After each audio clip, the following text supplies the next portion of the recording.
Streaming live on YouTube and Twitch. Miami560WQM is the handle there. And, of course, on your Odyssey, iHeart, Radio, and TuneIn apps. You guys can check us out there and subscribe wherever your podcasts are available. We're in the midst of Miami Dolphins training camp. The Miami Hurricanes getting set for their opener against Notre Dame. And we found out yesterday the Canes ranked 10th in the coaches poll. And we got on the guest line, the Toyota of Hollywood guest line. Shop over 2,000 Toyotas on sale at one location at Toyota of Hollywood on 441 between Hollywood and Sheridan, and toyotaofhollywood.com.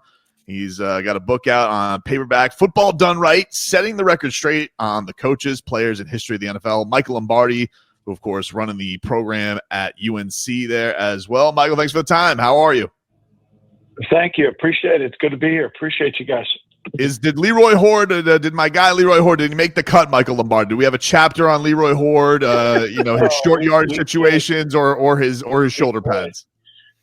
We could. Leroy's draft actually in Cleveland was a really good draft that paid dividends for the Ravens down the road. Rob Burnett, Anthony Pleasant, Leroy. It was a good draft, and certainly Leroy, the year we went to the playoffs in 1994, the last time I think the Browns for a long time won a playoff game, Leroy carried the team. We beat New England at the stadium, and Leroy was dynamic. So, yeah, Leroy, Bill and I, we were on the field the other day talking about a back that kind of reminded us of Leroy. So, players never leave you. You always are comparing them. You're watching them. You kind of remember. The problem is I'm so old that I bring up players' names to the staff and they don't know who the hell I'm talking about. That's the tragedy. It is funny. But Mike, it's weird because I see you in this new role, but at, a different level. But there are a lot of parallels in that you still have to identify talent and value of talent. And is it much harder at this level because they're so young and you've never seen them perform at a comparative level. So you never seen them play against players that are equal to them. No question, Leroy. That's the challenge. The beauty of it is that if you're not able to draft a guy in the second round of the NFL, you lose out. Then you're stuck. In college, if you lose out on getting a kid from, South Florida, you can go to the Panhandle and find another guy similar to him. But the evaluation part is the hardest. When we first got here, Bill and I, everybody watches huddle tapes. Oh, have you seen my huddle tape? And it's the worst thing you could ever watch. It's a promotional tape. The players put together their tape, and one play is a kickoff return, the next play is a tackle, the next play is a fumble recovery. It makes no sense. So it's taken us a little bit of time to understand how to break down the high school tapes, but we're doing it. And I agree with you, it's hard. You just got to try to understand the conference they play in, and then as anything in the college draft, it's about level of comp. Is it more limited than a salary cap? Because, all schools don't have the access to the money. The sign-up bonus. Yeah, you can't use the sign-up bonus to spread. You can't use years. The problem is it's a year-to-year contract league, and that makes it hard. So you are going to get cap room. The other beautiful thing about this is there's no dead money. So it isn't like you got a bunch of dead money. I cut this 6 players and I got $5 million worth of dead money, right? Right. Just move on. And so it is. Look, University of Miami, they've got a lot of players. They're spending money.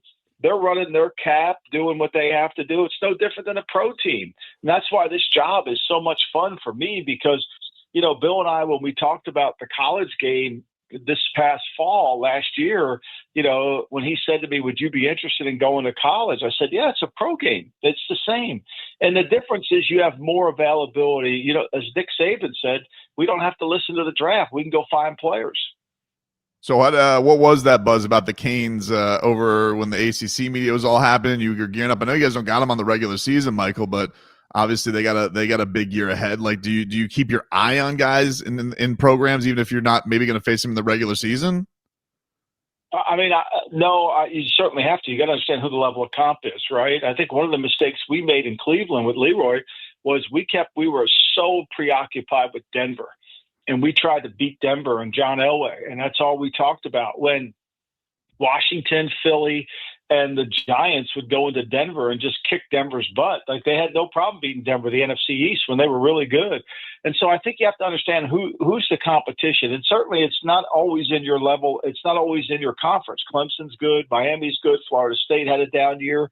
So you're always going to watch those teams repeatedly. And I'm going to have them on my monitor every single week. But I think you have to understand what it takes to play at the highest level and find players that fit that level.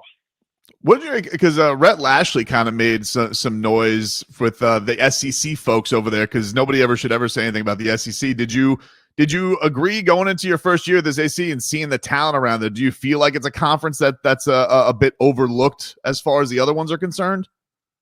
Well, I mean, obviously, the Southeast Conference and the Big Ten have all the networks and that. But I think when you look at it, SMU went into Penn State and played as well as you could play in a very tough environment. Mm-hmm. They're a good program. Rhett's done a really good job. I think one thing about college that's pretty clear is if you understand how to manage games, if you understand how to give your team the best opportunity, emphasize the kicking game, you can keep the games close. I mean, when you look at the ACC last year, there were very few routes. Nobody beat everybody. I mean, North Carolina won 6 games last year and easily could have won 9 if they lost a lot of one-score games. So it's a fairly competitive environment, and I think in the Southeast Conference that doesn't always hold the case. Talking to Michael Lombardi, you guys can get his book, Football Done Right, Setting the Record Straight on Coaches, Players, and the History of the NFL, available in paperback now. Of course, had Leroy Hoard, a wee lad in Cleveland. Hey, is Bill smiling more? Is he enjoying it more? I think he loves it. Somebody called me the other day and said that knows Bill and said, is he having as much fun as it seems like he's having? And I said, yeah, he loves it. Look, the beautiful thing about this thing here is we can run the program. I don't have some salary cap guy coming down telling me what I need to spend. Right. I don't have some owner's son telling me what we need to do. That's over with, This is just really just football, and we get to run the program, and Bill gets to put his program in, which is great.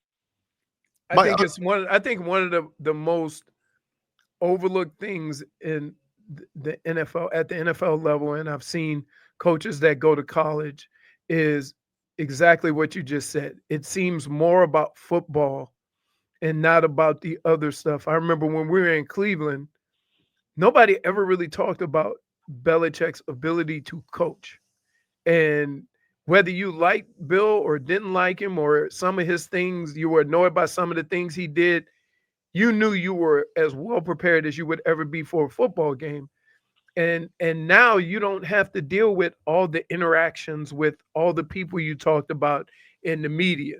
Because he had no personality, everybody took that as a negative. And so it's exactly. Right. And they never realized what a great coach he is. I mean, it's like, look, how many guys are great with the media? I mean, if you're great with the media, you get a pass. I mean, poor Marty Schottenheimer, he can't get in the Hall of Fame. I wrote about it in Football Done Right. Marty Schottenheimer's won 200 regular season games in his career. There's only 8 other people on planet Earth that did that. Right. And so, how do you not put him in the Hall of Fame when you're one of 8 out of 500 and some coaches? How do you not put that player in the Hall of Fame person? But he can't get a vote because everybody has an excuse. Well, he didn't win a big game. Well, Marv Levy didn't win a Super Bowl, and he's in.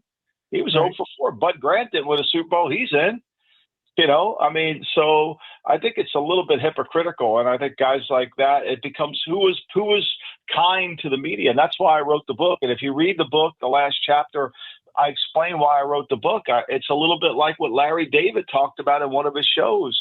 I wanted to spark a conversation, the middler. I wanted somebody to come in and talk. And I think Sterling Sharp finally getting in the Hall of Fame explains why I wrote the book, because that was one of the key points of my book was Sterling Sharp belongs in the Hall of Fame, but because he only played 7 years, people said he couldn't.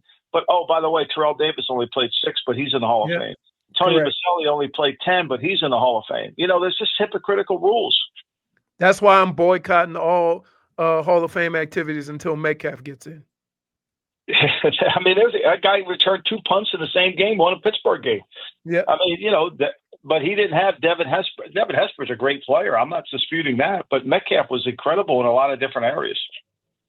Michael, what do you make of with the Dolphins down here? Like, we talk about coaches and development. Like, we're kind of interested in seeing this year if Mike McDaniel can get back or make his team more physical. Like, the idea that this team can change their identity from what they've been their few years. Do you feel like as a young coach going into his 4th year, is that something that's possible? Because it seems like the buzz from the players is better this year, but you don't really know until you get into it. Yeah, I think you don't know until you get into it. I mean, Mike is who he is. You know, Bill Parcells had a great line. He says, when a player shows you who he is, believe him. And I think when a coach shows you who he is, believe him. Now, can he change? We'll see. I think it's important, but it's been that way forever. You know, I mean, look, he's been through 3 defensive coordinators. Is he going to, you know, he's on the second. First, this is the first year he's actually stayed with the defensive coordinator. But I think it's a hard job to be a defense coordinator for an offensive coach who just wants to run perfect plays.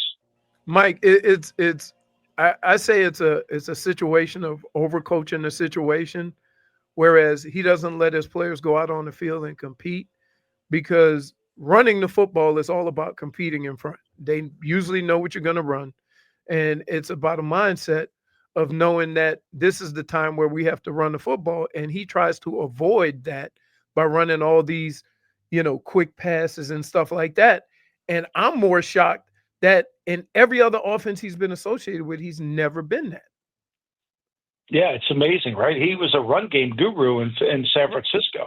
Right. And yet now he comes there and all he wants to do is call pass plays. But here's the reality, though, and I think people miss this.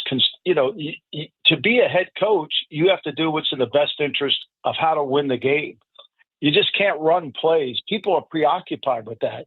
The best head coaches are the ones that set up a game plan that win that specific game on that day. And if it needs to run 50 times, you run it 50. But you can't go into Buffalo in a playoff game and think you're going to throw it 40 times with the third-string quarterback and think you're going to win. Michael Lombardi, go get his book now. Football Done Right, setting the record straight on coaches, players, and the history of the NFL. I'm telling you, the next edition that comes out, we need a Leroy Hoard chapter. I'm talking how big the shoulder pads are, the short yardage, because nothing would bring me more joy than that. Nothing good. Always good to talk to you. Thank you, guys. All righty. There you go. Michael Lombardi joining us there on the program. He's the man that gave me my first scolding. gave you the old yeah. You were drafted. He called me into the office and said, "Hey," he said, "But look, sit down. What you doing ain't getting it done." He said, "I don't know what else to tell you." He said, "We invested a lot in you, and if we hadn't, you might not be here, but you better turn it around." And that was kind of an eye-opening moment. You know, it kind of stopped. You know, part of it was being 3-13 the year before. Sometimes when you lose so much, you kind of lose interest.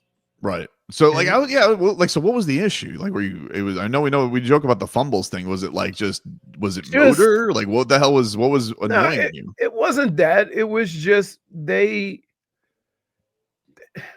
Bill was very big on seeing things in practice. Right. And I was big on, I can't play football like I play on Sunday every day of the week.